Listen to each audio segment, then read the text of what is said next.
We were in Agra near Sikandra, walking towards a secret place.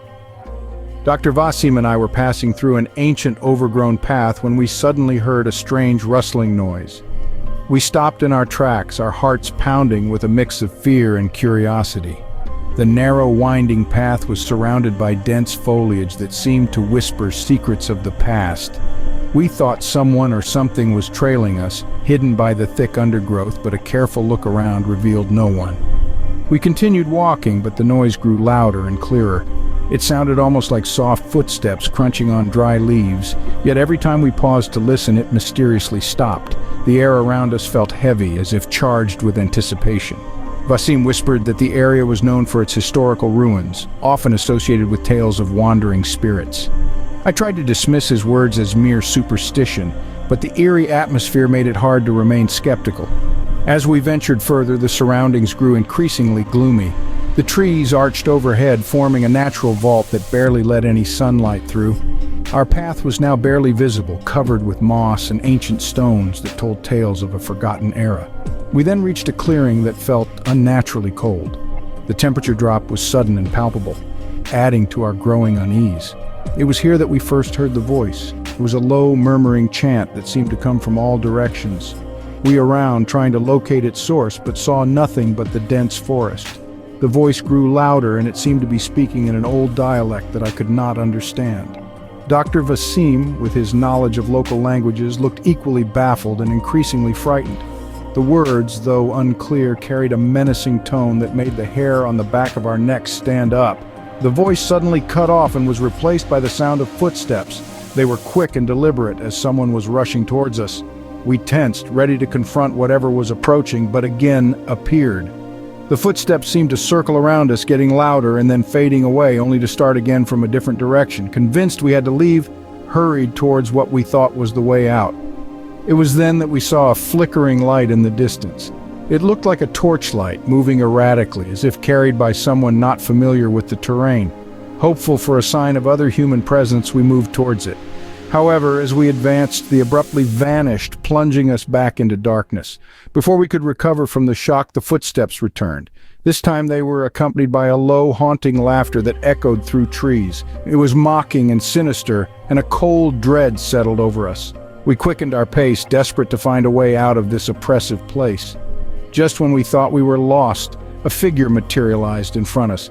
It was indistinct and shadowy, barely more human-shaped than a wisp of fog. We stood frozen, staring at the apparition. It seemed to look back at us, its form flickering like a candle in the wind. Then, as suddenly as it had appeared, the figure dissolved into the misty air around us. Once again, we heard strange noise. It was louder now, a cacophony of whispers and laughter, as if a crowd of unseen spectators were reveling in our terror. We thought someone was laughing at us, but we couldn't see anyone. Afreen was unaware he was being followed. As he moved with silent steps towards the ancient site, the sky cast a gloomy shadow over the day, resonating with a foreboding sense of mystery. The old tomb, secluded and forgotten by the bustling world, stood solemnly amidst overgrown weeds and the twisted arms of ancient trees. He approached with a mixture of reverence and curiosity, his heart pounding in his chest. The air was thick with the scent of moss and damp earth, a testament to the many years the tomb had withstood the ravages of time. As Afreen stood before the weathered facade of the tomb, he observed the intricate carvings on the stone walls that spoke volumes of a civilization long gone. The silence around him was palpable, only broken by the occasional caw of a distant crow or the rustle of leaves stirred by a gentle wind. Suddenly, from the corner of his eye, he noticed movement, not human, but rather an ethereal fluttering like that of 1,000 ghostly beards. It was the old trees surrounding the tomb, their long, dry branches swaying in the wind, creating an eerie whisper that seemed to speak in forgotten tongues. Curiosity piqued, he stepped closer, his eyes scanning every inch of the ancient structure. The news of the discovery spread like wildfire, and soon a small crowd of locals gathered, drawn by the allure of mystery and the promise of old stories. Among them, whispers of legends associated with the tomb circulated with fervent excitement. They spoke of Mater, a figure shrouded in myth, whose name was etched on a stone slab. The slab was worn out, the letters barely legible, a victim to the relentless march of time. Driven by an unexplainable urge, Afreen began searching for a weak spot in the tomb's structure, his fingers tracing the cold, damp stones. As he pushed against a seemingly unstable section of the wall, the ground beneath him gave way, and he fell into a pit concealed by the shadows. As he lay in the darkness, stunned, the silence was overwhelming. He realized he was not alone. Beside him, a small child, lost and forgotten like the tomb, lay asleep. In the dim light, noticed a small pouch tied to his belt. Inside was a handful of dried fruits and nuts. With gentle hands, he offered it to the child upon waking. The child, hungry and frightened, accepted the food gratefully, and his cries subsided. The room, or rather the hidden chamber they were now in, felt constricting, the air stale with the weight of untold secrets. As they sat in silence, a soft voice permeated the stone walls. It was faint, melodic, and though they strained, the language was unknown to them. The voice of the child, or perhaps the echo of a child long past, filled the chamber with a haunting lullaby. Just as suddenly as it had begun, the voice ceased, leaving a heavy stillness in its wake. They intently, hearts pounding, when footsteps echoed from above, signaling the approach of others drawn by the mystery of the ancient tomb. Suddenly the voice stopped and we heard footsteps. He was saying we should leave the place immediately. His voice, barely a whisper, echoed with urgency through the dimly lit room. I paused, a frown creasing my brow. "What's the hurry?" I asked, trying to understand his sudden panic. He shuffled nervously, eyes scanning the shadows as if they might harbor unseen threats. "If someone finds out, we'll be in trouble," he replied. His voice, the gravity of his words, hung between us, a silent testament to the danger we were facing.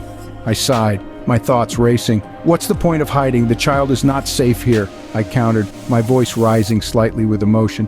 The child, wrapped in blankets, slept unaware of the peril it was in. This place, a makeshift shelter at best, could no longer guarantee safety. He looked at me, desperation etched across his features. "We'll face many difficulties if we take the child with us," he argued, his hands clenched. I knew he was right. The journey was fraught with hazards, from treacherous roads to unsympathetic strangers. But the alternative was far worse. "We'll face even more difficulties if we leave the child here," I insisted, my determination hardening. The thought of abandoning the innocent to an uncertain fate was unbearable. He paused, weighing the options, the internal struggle in his eyes. Finally, he nodded, resigned.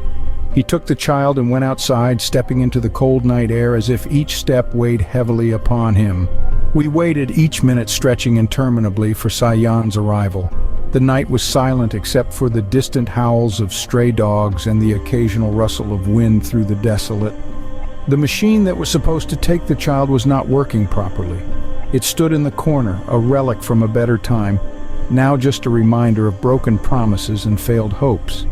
The child stirred, its small face scrunching in discomfort, or perhaps in response to the cold that seeped into the crumbling walls of our hideout.